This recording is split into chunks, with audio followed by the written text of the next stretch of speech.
Alright guys, so in this video I'm going to be going over elevation training and how you guys can get the same results from elevation training without actually being in an elevated area.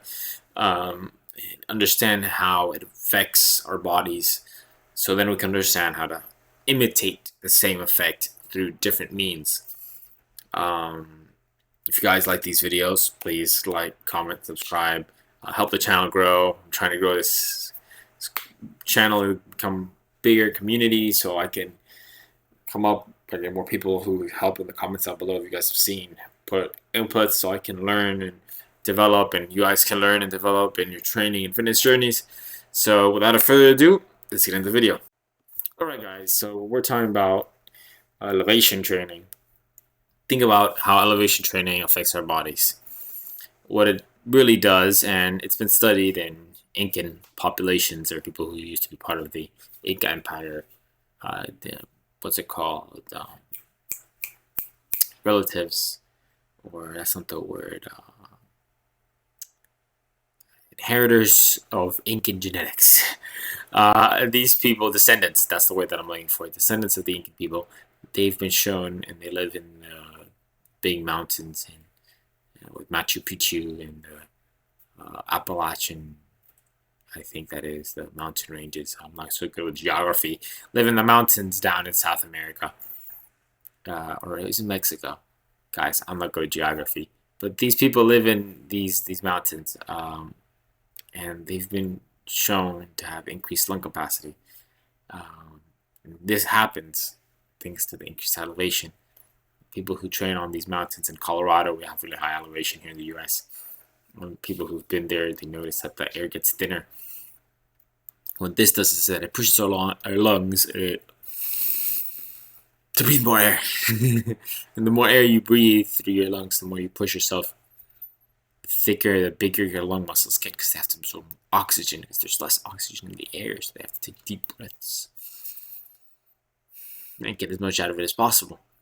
So their lungs get thicker, bigger, and it becomes a genetic factor too in those populations, since they've been spending so much time in the mountains. They get used to it, and their lungs are much thicker and longer and bigger and whatever than everybody else's.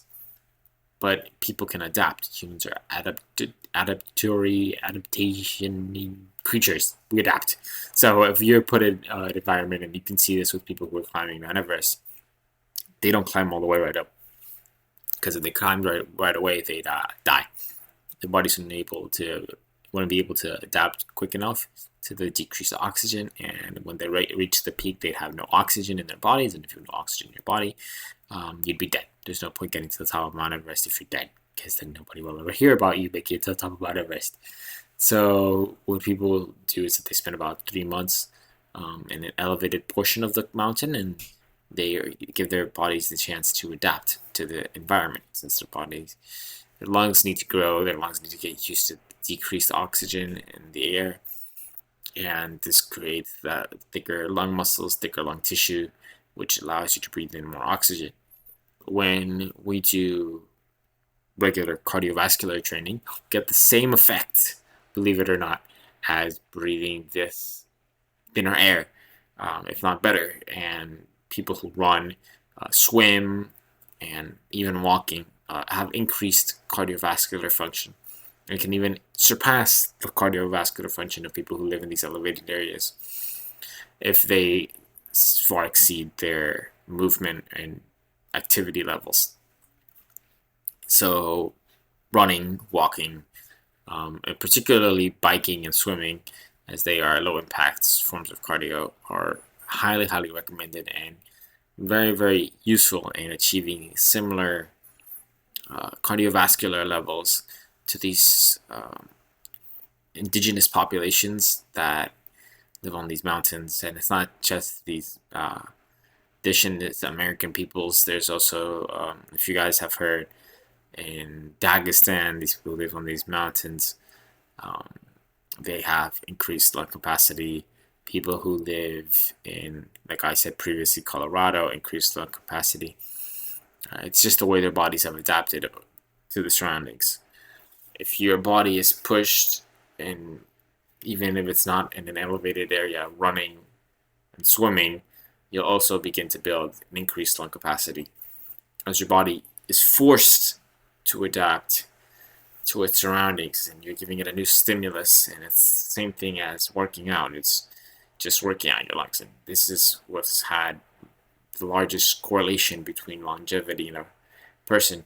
People who run and have increased lung capacity, VO2 max, they live the longest. VO2 max, VO2 max. I said VO2 max, VO2 max.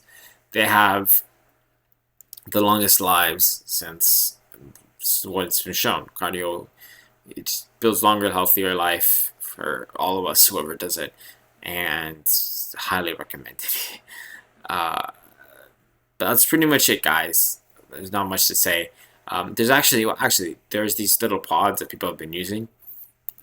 If you've seen these basketball players, fitness athletes, they go in and it reduces the amount of air that they have, or they're able to breathe in when they're in their sleep, and it pretty much imitates the environment of an elevated area, so their body's being to adapt to that area. And people say that it's had great benefits to them.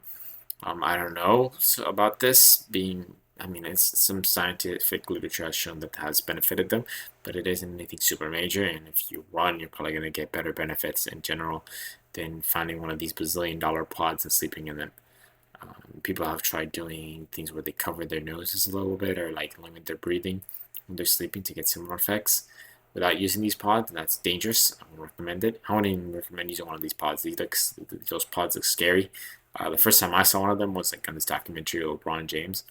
He sleeps in this big iron pod, which looks like what people used to sleep in when the polio epidemic was a thing, and there's polio, people used to sleep in these big metal pods, and they would help prevent negative effects of polio. And yeah, it doesn't look good. So I would recommend anything related to that. But that's pretty much it for today, guys. Please remember to like, comment, subscribe. That's pretty much it. Catch you guys in the next one. Bye bye.